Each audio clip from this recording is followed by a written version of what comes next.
Down. Good. So we're rewarding him when he goes into a down between his legs like that, like you saw me do. Good, just like that. And it's just the way you would reward him if he was on the mat in a downstay. He waits until you put the food there, you would start to withdraw, and he takes it. He doesn't touch your hand, doesn't try to take it out of your hand.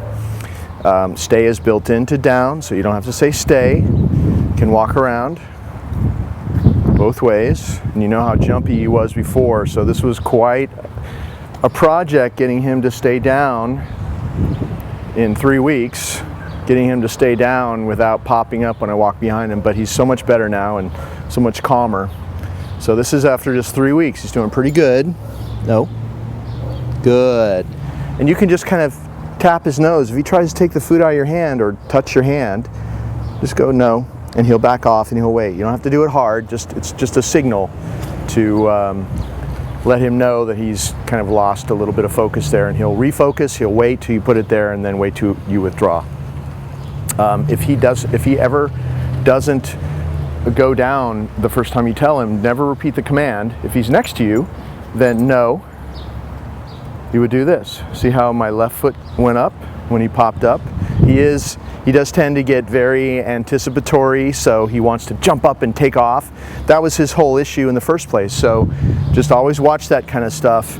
If he tries to get up before you actually release him, just gently but firmly put him back, just like you saw me do. I said no, and I actually dropped the leash from my left hand and lifted my left foot.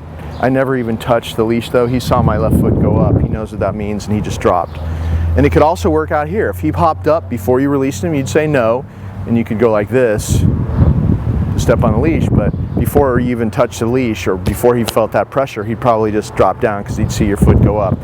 That enables you to keep your back straight. You don't have to snap your fingers, you don't have to point, you don't have to make funny noises. You just say no, do the move, he goes back there. You finish your exercise, or he waits until you allow him to get up the right way.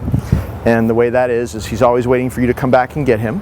Never call him out of a downstay or sit stay, especially with dogs that have a tendency to be easily overexcited, to be jumpy, to be on that hair trigger where they'll just panic and leap at something.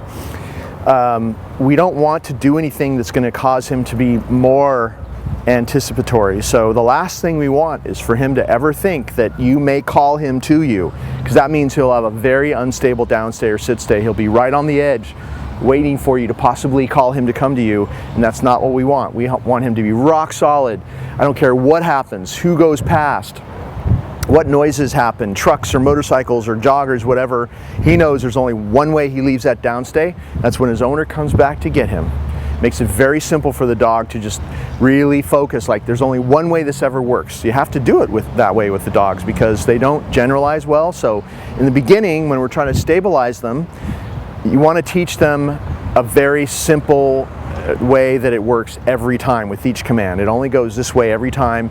And then later on, once they're rock solid and they're stabilized, then if you want to add fancy stuff like sending them places and calling them places or whatever, you can do that later.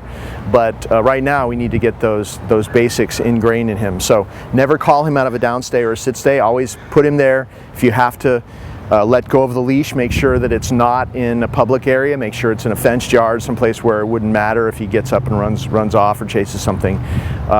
If you want to practice a downstay or sit stay in a public area, just get a longer leash. Get a 10-foot long line, 20-foot long line. Then you'll still have him on a leash, and you can control him if he breaks out of his sit stay or downstay. So anyway, all this talking time has been a downstay for him. He gets a reward for that. Good. Now I'm going to come back next to him, and this is the way he knows to be released out of this downstay.